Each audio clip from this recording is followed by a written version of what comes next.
What's up, guys? It's UMB Universe, and guess whose birthday it is today? It's this guy's birthday, and this is my cake. That's pretty much it. That's all I'm gonna say. I'm gonna finish off the Star vs. the Forces of Evil reactions today. And what fitting day than my birthday, December the 10th? At least, hopefully, I got to this on time. Unless I've been interrupted, like the last time I tried to finish this series off. But yeah, that just sort of happened. But anyway. Yeah, happy birthday to me. This is like I'm one of those guys that got to the point where my birthday doesn't mean much to me anymore. It's just like a regular day now. But my parents and other family members seem to still find it important, so that's why I'm still celebrating it in some way, shape, or form. So yeah, for any of you trying to shout me out birthday related things, if you follow my Twitter, it should remind you, I think, or something like that. So yeah, that's great. So I'm gonna eat this off screen, and then I'm gonna get to your reaction immediately afterwards. So yeah, hit off the link in the description below, and I'll be reacting to it down there. Come back for an review and that sort of thing. Blah blah blah. Go. Okay, well, after thinking about it for a bit, I'm now ready to talk about this episode. Okay. First, the part A of the episode involving the Mewnipendance and all that. It's just like, uh, the, having Star go through like a sudden realization of probably like everything that she knows in her life is probably the opposite of what she probably thinks. Seeing the history of how the settlers came down to a completely monster-filled island. So again, if you're one of the people like me who thinks that just because it's a demon or a monster means that they're below any other type of life form, I treat all lives if it's breathing as equality in that way. This is why whenever I find a roach, I don't immediately go to want to squash it, but I try to like trap it and then let it outside. Same thing goes for mice, other things. If I have if there is no other way to like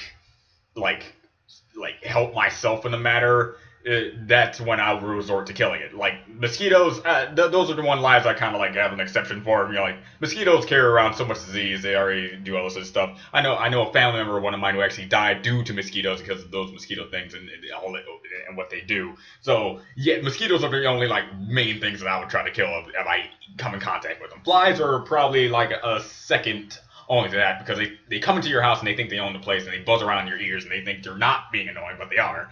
But every other insect that is relatively like large in scale, frogs and all that other stuff, I treat as if they're an equal party. So for Star's sake, she sees that the monsters really had no equal chance of fighting back. And this also reminds me of the character that I made named Kazuo, who never kills anyone unless the person he's about to kill gives him a fair fight. Fair fight means you have 50% chance of winning and losing at the same time. So if it's even a 1% on his side, he's not gonna fight. He's not gonna kill them. He's gonna fight them, but he's not gonna kill them. So in this case, the monsters really had no chance. They were pushed out of their own home into the cellars, and it's something to see Star go through this like thing in her head. And now we had this guy who. Why am I saying this guy? This is why I don't know the name. We had the monster that had like the lobster claws dealio, where he got fired because he failed, and this time it was Toffee's fault and not the actual fault of the monster. Whether or not Toffee sabotaged that, which I am willingly to agree with, that he sabotaged that so he could like slowly whittle down the forces of the king character. So that when he's about to overthrow him, he literally has no backup of the time. This is why I kind of like Toffee at this point, because he seems to be a very manipulative sort, and instead of taking things by brute force, he can take it through manipulation and other tactics, which is good. If that's where it's going, that's great. If it's going somewhere else besides the matter, yeah, I can't wait to see what he has up his sleeve. Now, as for the moment where she shares the food with the monster that got fired, that was a cute scene. It was a really cute scene. It still shows that Star is really compassionate against characters and people that she can relate with and understand. And this is one of those moments where she finally understood that some monsters are both not evil and are doing this because they kind of seem like they have no other choice to. I mean, if a person comes up into my house and kicks me out and I live on the street for the rest of my life, I would have some sort of animosity toward the person who kicks me out of my house. Just that's just me, though. Who knows? I mean, other people can probably just take that and be like, okay, I'm homeless now. I don't blame the guy. He probably needed it more than me. See, mindsets like that do exist, so I can't say it. Can't say anything other than that. As for part B of this episode, it seemed like a pretty filler-esque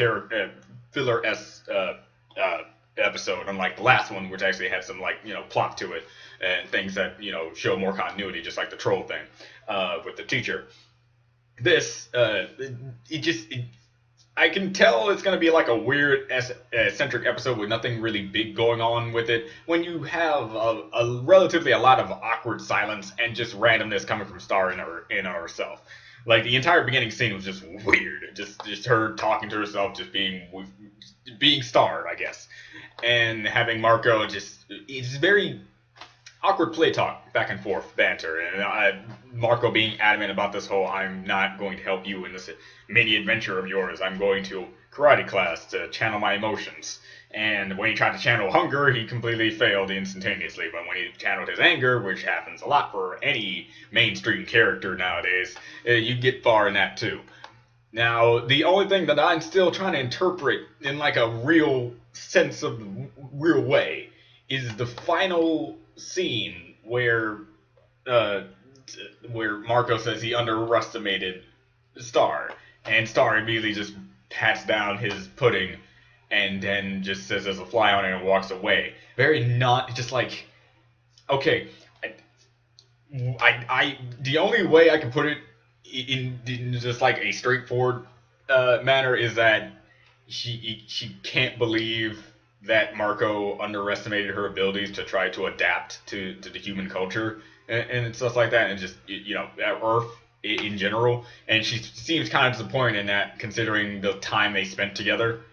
It's either that or something completely different. I'm just interpreting it in the way that I'm possibly the best way I can try to make sense out of it, because that is like throughout the entire episode, it was kind of not serious very much. It just started being her trying to do her best with what she can do, trying to understand everything, which is why I brought up Starfire, because that's exactly what kind of Starfire was doing when she was with the Teen Titans, when she first came down from her planet. Oh, jeez.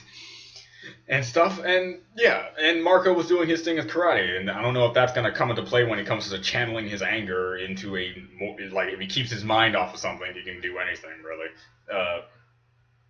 So yeah, I don't know if that's going to come to play later on, like next episode she's going to have like a silence towards Marco, or this is just a completely throwaway scene, I'm talking like Worm King coming out of nowhere and telling them to hug him kind of thing. It's there, it's something to raise an eyebrow for, but you're not going to see anything with it until season like 5 or 6, and then it shows up again. So yeah, there's that. So this is the UMB universe. I'll get started in the other episodes because I really want to get these last 3 episodes out on my birthday for you guys, for everyone, and yeah, whatever. Later.